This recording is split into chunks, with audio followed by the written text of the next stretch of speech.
Hi world, my name is Acacia Fellner and I am creating a video for Childhood Cancer Awareness Month.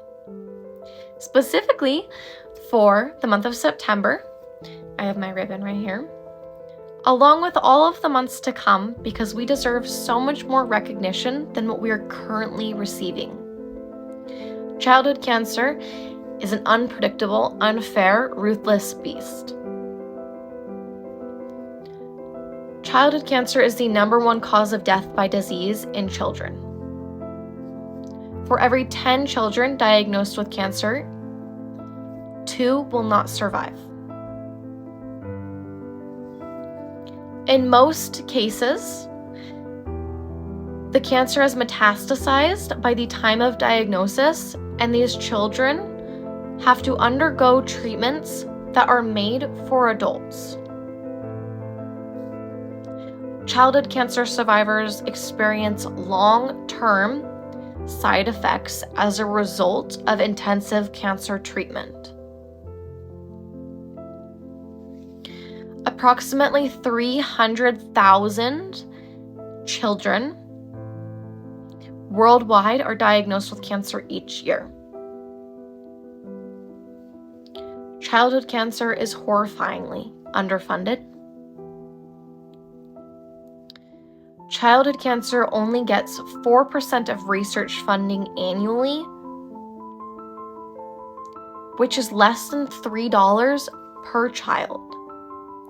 And did you know that Starbucks makes as much money in 5 days as the National Cancer Institute spends on child cancer all year long? Bringing exposure and awareness to childhood cancer will pursue more demand for research, bring support to affected individuals. It is also extremely important to honor children who are childhood cancer survivors, current fighters, and those that have passed. This is childhood cancer. Just want to update everybody. I'm on treatment 6 now. I just did treatment 6 today. I know it's been a couple of days since I posted. Been a little bit busy. Not really much else to say. Just wanted to let you guys know that I'm on 6. Got 4 more treatments to go. 4. And I'll catch you guys later. Hey everyone. Just wanted to give you all an update. Quick update. I'm off oxygen now. And I've been doing good. Fluid's been draining well. And I should be home in a couple of days. A few words from this beautiful boy's mother, Josiah Samuel Brevis. He had just finished 7th grade in May and was about to start 8th grade. As far as interests go, he loved Legos as well as anything that involved building, playing video games, spending time with friends and family, watching anything Marvel, reading, listening to books and podcasts, and playing board games. He was particularly unbeatable at Connect 4. Josiah was interested in Greek and Egyptian mythology. He graduated from the French immersion program at Myrtle Place Elementary, where he bonded with his classmates and teachers throughout his time there. Josiah was a loving member of the Temple Shalom family and enthusiastically supported and participated in Jewish life in Acadiana. He was active with Club Scouts of America and all of the activities that entailed. He was a born salesman and was always one of the top popcorn sellers.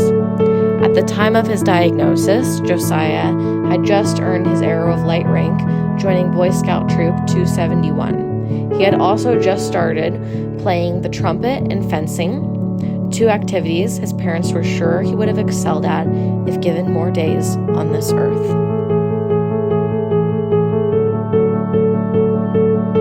For Childhood Cancer Awareness Month, September, and also for Kai and for Cruz and for Chesa and for our family, I'm making a quick video to show this beautiful boy here in his element and tell his story as quickly as possible. At 7 months old, Kai was diagnosed with ATRT, which is a brain and spinal cancer. He has undergone 2 major surgeries a year apart to remove tumors, tons and tons of chemotherapy, pretty much nonstop, radiation. We had a little bit of a break, almost 11 months and unfortunately the tumors have returned into his brain, so we'll be back at it. We're in the process of meeting with all the doctors to go through all of our options. Kai is 3 years old. He just started preschool. He is the most incredible kiddo in the entire world. This is a journey and a fight that affects every single person that is touched by that incredibleness, especially his brother, who loves him dearly, and the rest of our family, all of our friends, and the community that supports us. We stand with all the kiddos fighting so hard and being so brave. They shouldn't have to be, but they are, because they must. So, to all of you and to Kai, we love you. One love, be kind, and keep fighting for all of these beautiful kiddos.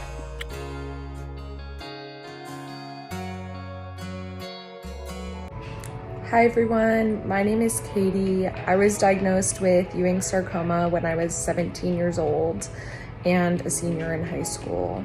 Ewing sarcoma is a rare type of bone and soft tissue cancer. When I was diagnosed, my cancer was localized, but since then it has metastasized. I've been fighting for 5 years now. I am now 22 years old, and I'm actually currently in the hospital at the Children's Hospital in Stanford to receive a stem cell transplant. I just wanted to share a little bit about my story and the importance of Childhood Cancer Awareness Month. A lot of childhood cancer things are really underfunded, specifically for my cancer as well, different types of sarcomas. I'm actually the first person here in Stanford to be receiving a stem cell transplant for Ewing sarcoma. So there's not enough funding or resources for the research needed for treating childhood cancer. So we need some change. We need more funding. We deserve more than the estimated 4 to 7% that the National Cancer Institute allocates just for childhood cancer funding. It's super important, and yeah, keep fighting, everyone.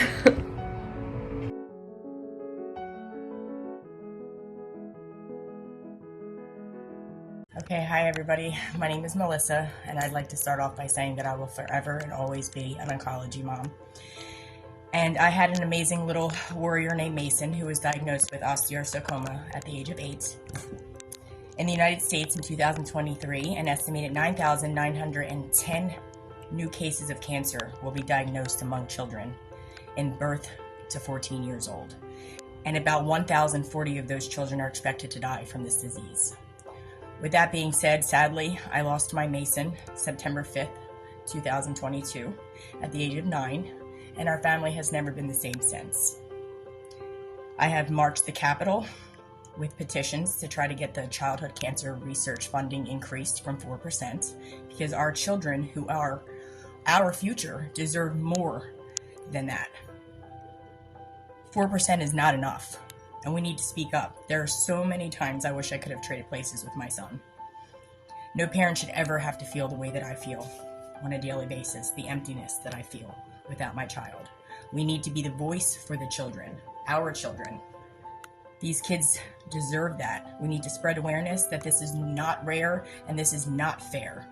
One thing that I will share about Mason is that even though I know he had to be scared, because as a kid, I was scared, and I was his mom, but I didn't let him see that. And he never let me see it either. He never once showed it. Through all the surgeries, all the treatments, he lived his life to the fullest. Even after having his leg taken and having to learn with a prosthetic, which he hated, by the way, he hated. But he made the most out of every day. And I wish he were still here with me, inspiring people the way that he did. So instead, I will do that for him in his honor. So I'm asking everyone, not just for the month of September, but for every day, to go gold and stand up to cancer. And I'm going to leave you all with this. You are strong, you are brave, you are loved, and you are an inspiration. Keep fighting, never ever give up. Keep smiling, and know that we've got your back, and we are praying for you. And I just want to show you a little bit about what Mason, even though he had cancer and he lost his leg, he didn't let him. He's going on water slides. He rang that bell. Rare, not fair. And then he's gone. But he always had that spirit where he smiled, even in the hospital. So do it for Mason, and do it for all those other kids out there who are still fighting, because we need to be their voice. They deserve so much more than 4.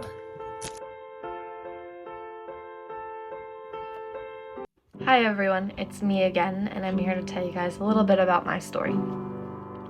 At the age of 18, the day after I graduated from high school, I was diagnosed with high-grade metastatic osteosarcoma bone cancer. That's a mouthful. It means I was diagnosed with an extremely aggressive form of bone cancer that started in my right leg and spread to my lungs at the time of my diagnosis. I am now almost 20 years old and so looking forward to not spending this birthday in the hospital hooked up to chemo. But I am so fortunate to currently be in remission, which, let me tell you, was no easy task. Everything happened so fast, I don't even remember taking a breath. And sometimes I still forget to breathe because my journey is long from over and I will forever be an oncology patient. And the fight for clean scans never ends. Within a few days of my diagnosis, I had a biopsy, my port put in right here, and I started my first round of chemotherapy. At the time of my diagnosis, my cancer was very progressed. I was working at the time. I was a high school student and I was very active, so I didn't think the reason that my knee was hurting was because I had bone cancer. I was wrong. Within those next months, I would undergo a 9-hour limb salvage surgery, which is where they replaced half of my femur and my entire knee, so I'm kind of a robot. But at the same time, I also have a knee replacement at the age of 20, which takes some getting used to. I would alternate between 3 different chemotherapies for 6 rounds, and if you aren't familiar with what rounds are, there's about 4 to 8 cycles in each one. At the end of my chemotherapy treatment, I underwent a sternotomy, which is open chest surgery, to remove the rest of the nodules from my lungs because the chemotherapy did not get rid of them all. That was about the last step of my treatment. I kind of went through that fast, but let me tell you, it took months of nonstop fighting to get to where I am today, which is not an easy journey. At the time of my diagnosis, I was ready to start the next chapter of my life.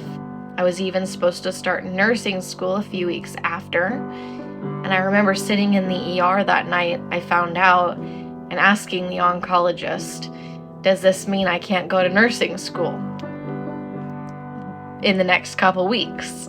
And he told me, no, you're gonna have to put your life on hold for the year or more. That was hard to hear. That was devastating. Being told that your life is being put on hold is something that no one should have to hear. Especially being told, your life is being put on hold because you need to fight for your life for the next year or more. Girls my age were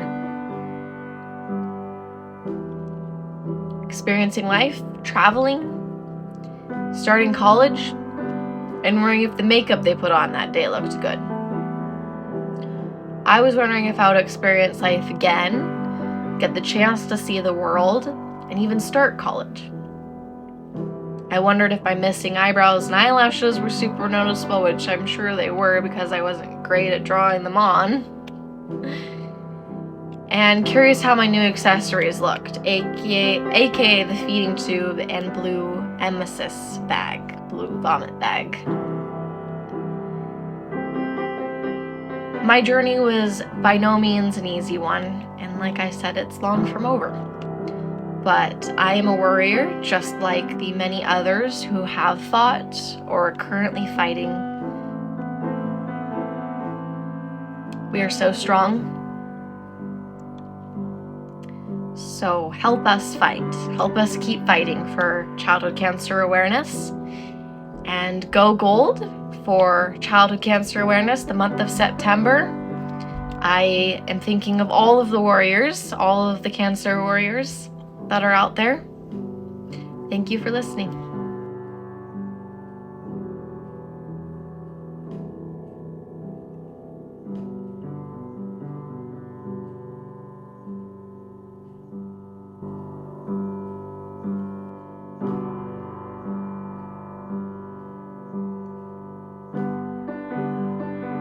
Liam Haley, age 6, was diagnosed in October of 2021 with a Group 3 medulloblastoma. He has went through 4 months of high-dose chemotherapy treatments, 6 weeks Monday through Friday of high-dose radiation, and 4 months of low-dose chemotherapy treatments. He has had a craniectomy done and has a VP shunt due to hydrocephalus. May 2023, Liam got to ring the bell. Ethan, diagnosed August 2018 with pre-B-cell ALL, which is a form of leukemia. He rang the bell August 2021.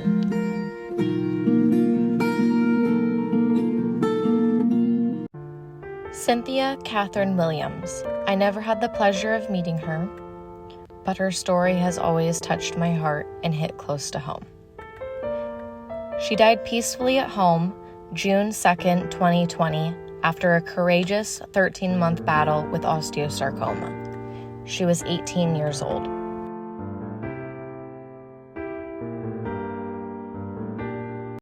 Hi, my name is Kimberly Fellner.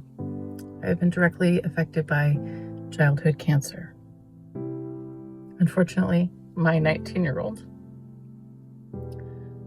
was diagnosed 19 hours after she graduated from high school. That would put forth probably a spiraling effect of the next chain of events that happened. I found myself hours later at the UC Davis emergency room because I took matters into my own hands. Unfortunately, I did not feel confident in our local skill set to support us with our needs. Unfortunately, most communities are under-supported when it comes to cancer treatment, as are most children in our world, in our United States currently. My daughter swiftly went under a biopsy, a port, and her first round of chemo in 7 days. I think what makes this the hardest thing is because she's the most amazing person in my life, other than my other daughter. She shines so bright. To see her light dimmed so quickly by such a devastating diagnosis and not having any control. That's the other piece. Cancer has control over so many families in this United States. I had to endure watching my daughter incur salvageable limb surgery to remove the tumor, which had fractured her femur and also had a skip lesion up her femur. Rehabilitation and ongoing chemo, probably one of the hardest chemo regimens, unfortunately, with the high dose of methotrexate, cisplatin, and doxorubicin. Most people do not survive or suffer major repercussions from this regimen. Unfortunately, my daughter has lost a little bit of hearing, and to be expected chemo brain, and also an appendix, and just some cognitive stuff we're still working on because unfortunately chemo is a nasty beast, period. Countless blood transfusions, platelets, fluids, random emergency room visits. I don't feel that any child, young child or adolescent should have to go through this alone.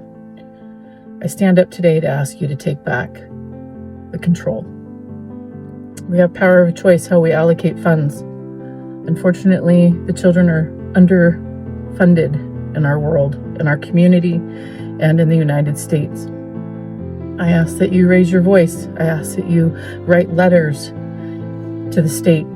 I ask that you write letters. Please, please ask people to rally. Volunteer at your local cancer center. Please bring the awareness.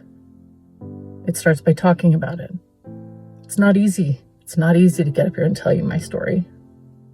But it's also a lot easier to be quiet and not be the change. If you want to see change, stand up, fight for these children. They are our future. Nobody should ever have to endure or have to see or have to go through watching your child waste away, ultimately succumb to their disease, or have to fight like hell to make it to the next day. Every morning I am thankful that my daughter walks into the kitchen. She is currently NED. No evidence of disease. We need NED for 4.5 more years. Unfortunately, osteosarcoma research has not changed since the 80s. I have a huge problem with that. There has to be another way. There has to be more answers for these young children that not only have osteosarcoma or have other cancers. Please rally around these families. Make your voice be heard. Please donate, talk, raise awareness about childhood cancer and how it is completely underfunded in the United States. Breast cancer awareness gets billions of dollars when children with cancer get millions of dollars. Please make the change. Let's rally together, raise our voices, and work together to bring the awareness that childhood cancer is not being allocated or dispersed the accurate amount of funding for research. Thank you for your time.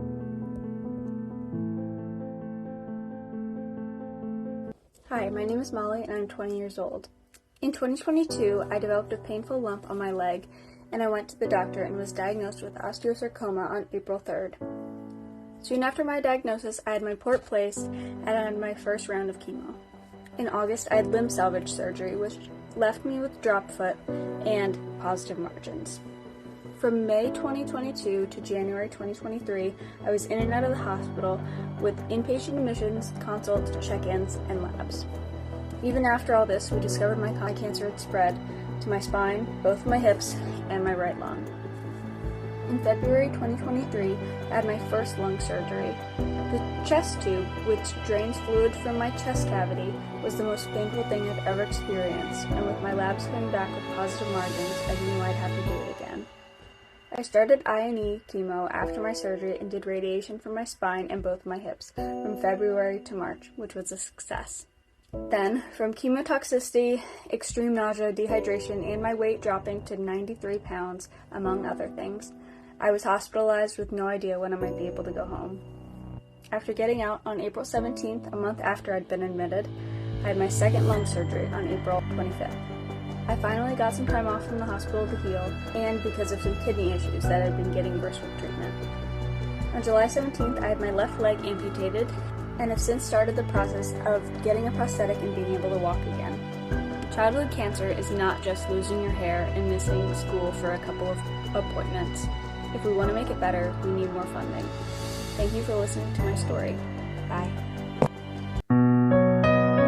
Angel, at the age of 7, was diagnosed with osteosarcoma, which they had soon found out metastasized, and he had over 200 Mets in both lungs. He gained his angel wings at the age of 9. He was one of 3 triplets.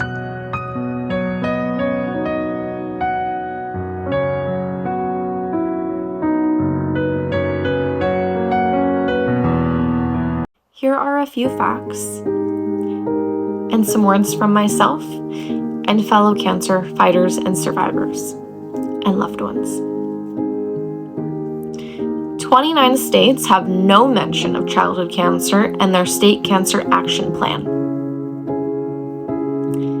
There is no standard treatment protocol for many childhood cancers. There are also no standard relapse protocols for many childhood cancers. Relapse is very common in childhood cancer, which makes the 5-year survival rate a lot lower.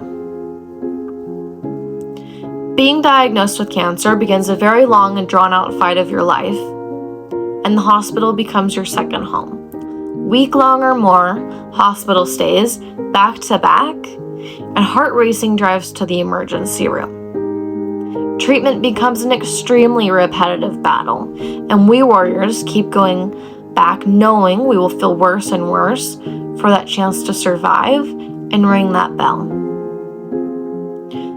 Childhood cancer looks like going into a procedure scared to not wake up, or having your child go into a procedure scared to not wake up. Being so weak, you can't get yourself out of bed to use the bathroom. So nauseous, a small sip of water causes vomiting. Not being able to eat anything no matter how hungry you are. Mouth sores so unbelievably painful that you can't speak. Unforeseen complications. So bored out of your mind that you're too sick to do anything about it. Watching your body and physical appearance change so drastically that you don't recognize yourself in the mirror anymore. Yet we warriors keep a smile on our face and remain unbelievably humble. We undergo treatment designed for adults. Treatment from the 20th century that they tell us they haven't found anything that works better.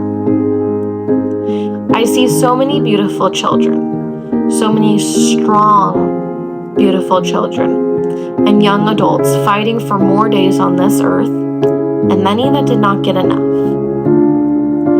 Pediatric cancer needs more treatment breakthroughs and treatments that are newer, less toxic, and more promising for innocent children and young adults.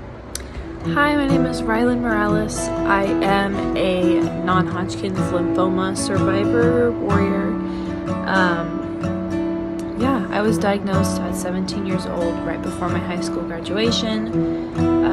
Fast forward to about 8 months later, I started college and I was cancer-free. So I was able to go to college, and now I'm at the University of Hawaii.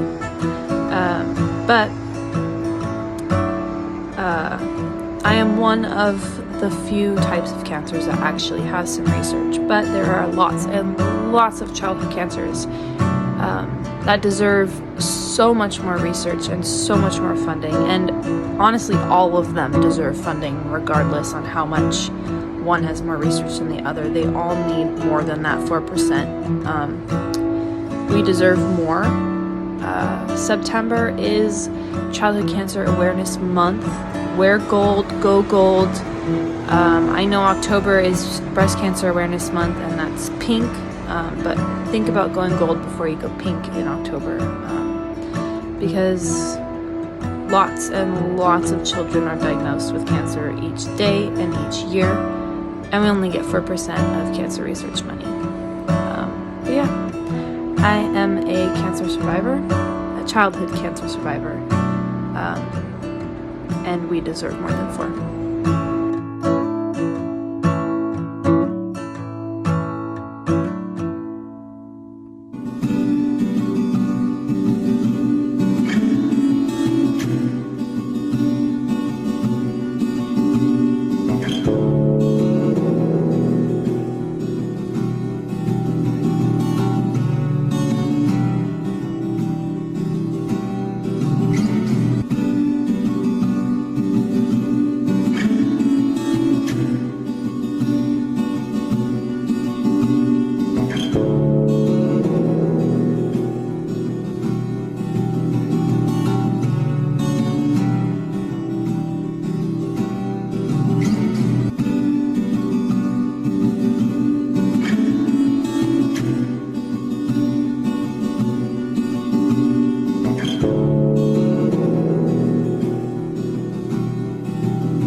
is Trevor.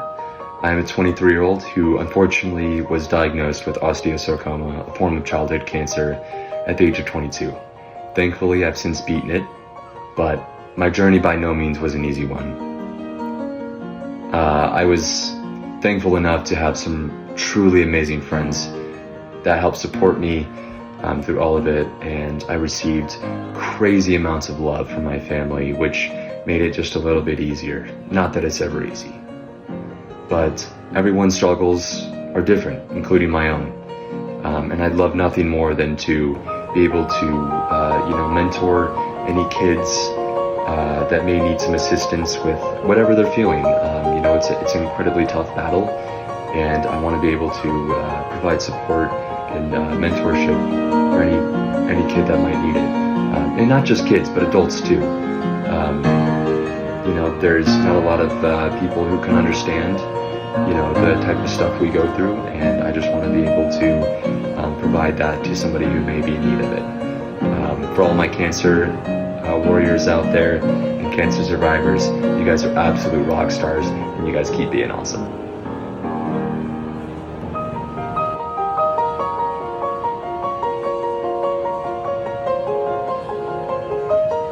I hope this video shows a small glimpse of the many incredible individuals who have fought or are currently fighting childhood cancer. Anyone that has to go through a cancer diagnosis and or treatment are absolute warriors and show an incredible amount of strength and resilience. I don't even think those words do it justice. We deserve so much more, because no child should have to endure this. And rare doesn't mean you shouldn't care. Help us keep fighting for better treatment, survival rates, care, and so much more. Go gold for childhood cancer awareness. Little hands, the world is yours. Hold it close with open